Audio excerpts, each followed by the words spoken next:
नमस्कार, मैं हूं योगेश और आप देख रहे हैं केवल भारत टीवी समाचार। चलिए जानते हैं आज की खबरों को।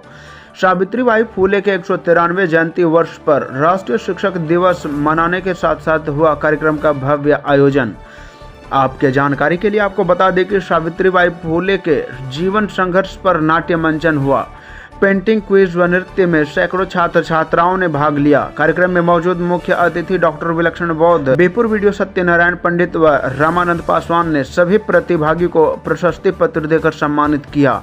डॉक्टर विलक्षण बौद्ध ने कहा कि राष्ट्र माता सावित्रीबाई फुले ने आधुनिक भारत में महिलाओं की शिक्षा की नींव रखने का काम किया। वे ऊंच नीच, छुआछूत एवं लिंग विभेद के खिलाफ जीवन भर संघर्ष करने वाली अदम्य योद्धा व समाज सुधारक थी। वहीं वीडियो सत्यनारायण पंडित ने कहा कि 1 जनवरी 1848 में ज्योतिबा फुले ने आधुनिक भारत में प्रथम कन्या विद्यालय की स्थापना की थी। प्रथम छात्रा सावित्रीबाई फुले बनी थी। सावित्रीबाई फुले शिक्षण और प्रशिक्षण प्राप्त कर आधुनिक भारत की प्रथम शिक्षिका बनी। महिला शिक्षा विरोधी मनोवादियों के अपमान व विरोध से जूझते हुए उन्होंने महिला के लिए शिक्षा हासिल करने का रास्ता खोला। स्कूल के निदेशक राजीव कुमार रॉय व सामाजिक न्याय आंदोलन बिहार के रामानंद पासवान ने कहा कि आज के माहौल में यह भी याद किया जाना महत्वपूर्ण है।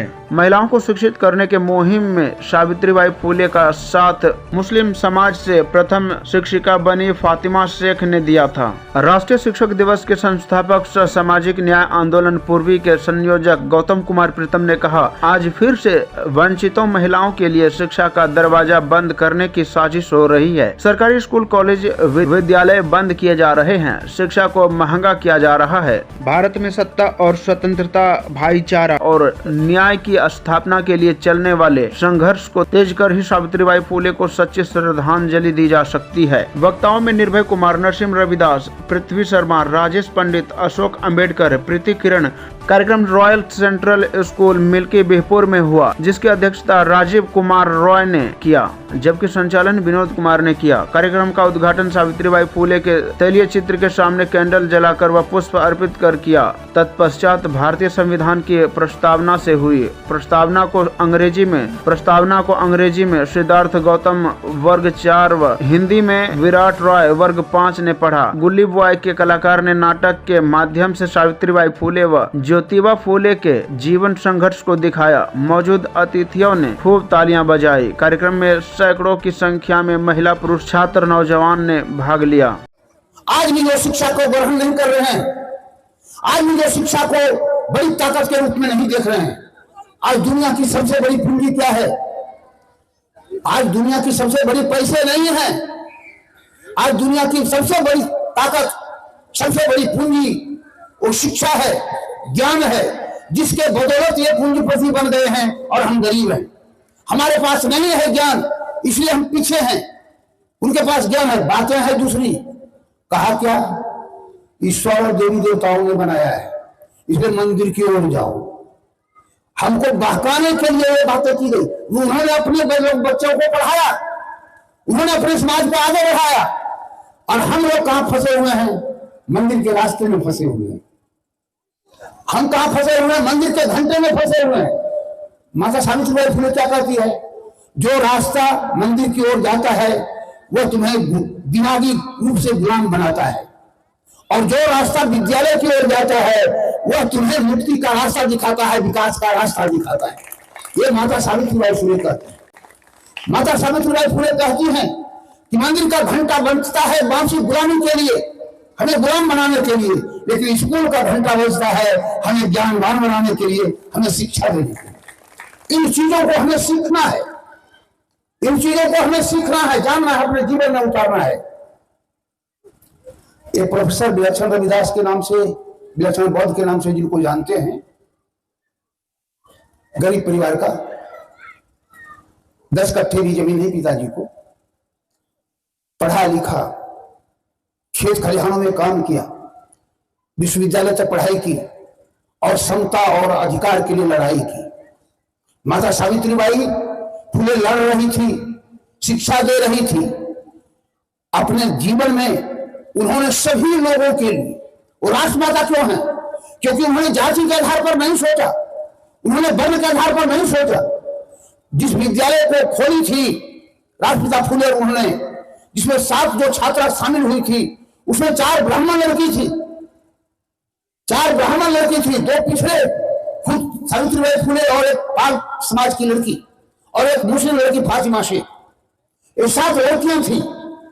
उन्होंने ब्राह्मणों के प्रति, ब्राह्मण जाति के प्रति कभी भी उन्होंने नफरत की बातें नहीं की। उन्होंने कहा कि आप गलत हो, तुम्हारा धर्मशास्त्र गलत है, तुम जो बोलते हो वो गलत है, और तुम्हारे कारण से यह देश बार बार गुलाम हुआ है। क्या कहते राजपिता फुले? कहते इस देश को गुलाम बनाने में किसकी बड़ी भूमिका है? क्या सिपाहियों की? कहा नहीं, इस देश को गुलाम बनाने में ब्राह्मणों की भूमिका है, ब्राह्मण ग्रंथों की भूमिका है, उनकी भूमिका है। कैसे भूमिका है उनकी भाई? कहा यहां मुट्ठी भर लोग यवन हुए कुषाण आए, सबने भारत के लोगों को हरा दिया। यहां पर मुट्ठी भर मुसलमान आए अरब से, ईरान से, उन्होंने हरा दिया। मुट्ठी भर क्यों? बाकी लोग क्या कर रहे थे? ताकि बाकी लोगों को तो ना पढ़ने का अधिकार ना था, ना लड़ने का अधिकार था। ये उन्होंने कह दिया था क्षत्रिय लड़ेंगे। क्षत्रिय का जब नाश हो गया तो राजपूतों को कहा तुम लड़ोगे। आए दोनों ही लड़ने में सक्षम नहीं थे। मुट्ठी भर लोग, ये तो अपने लोग थे, ये लड़ाई कब कर रहे थे तो फिर लड़ेंगे, इसलिए हारे और देश गुलाम हुआ।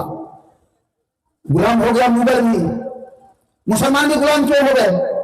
क्योंकि उन्होंने भी शासन नीति अच्छी नहीं अपनाई, उन्होंने सब लोगों के लिए नीति नहीं अपनाई। इसलिए मुट्ठी भर यहां पर अंग्रेज आए, उन्होंने हरा दिया, उन्होंने धराशायी कर दिया। मुट्ठी भर अंग्रेज ज्यादा की संख्या में नहीं थे। यहां तक कि एक राज्य का छोटा हिस्सा भी उठ खड़ा होता तो भारत गुलाम नहीं होता। लेकिन ये ब्राह्मणों ने बांट रखा है 6743 जातियों में, जिसके कारण कि हम टुकड़े टुकड़े में बटे हुए हैं। आज भी हमारे बीच में प्रेम और भाव नहीं है, आज भी हमारे बीच में भाईचारा नहीं है। क्या कहती हैं राष्ट्रमाता सावित्रीबाई फुले? कहती हैं सबके प्रति प्रेम रखो, सहानुभूति रखो, बंधुता रखो, सबको शिक्षा देने का काम करो, सबको सही रास्ता दिखाने का काम करो। कष्ट झेल करके भी समझ सकते हैं। 2 साल 11 महीने 18 दिन के में एक संविधान का निर्माण है। इस संविधान की प्रस्तावना को 2 महीने बालक ने बहुत खूबसूरत अंदाज में पढ़ने का काम किया, हिंदी और अंग्रेजी। और हमारा जो संविधान है वो हिंदी और अंग्रेजी भाषा में लिखा हुआ है। हमारा भारत इंडिया और भारत इंडिया मतलब भारत, भारत मतलब इंडिया। हम जिस देश में रह रहे हैं वहां किसी भी तरह के धार्मिक उन्माद का जगह नहीं है, वहां किसी धार्मिक विशेष का अधिकार नहीं है। इस देश के जो नागरिक है तो नागरिक को समानता के साथ अधिकार है।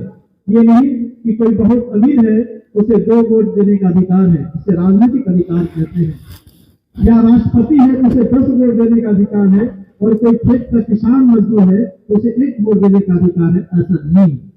वोट आप देखेंगे राजनीतिक रूप से सभी को जो 18 वर्ष से ऊपर है उन सबको वोट देने का अधिकार केवल एक ही है, उसकी गिनती भी एक ही होती है, चाहे वो राष्ट्रपति हो या इस प्रसाद में बैठे हुए कोई साधारण व्यक्ति क्यों नहीं।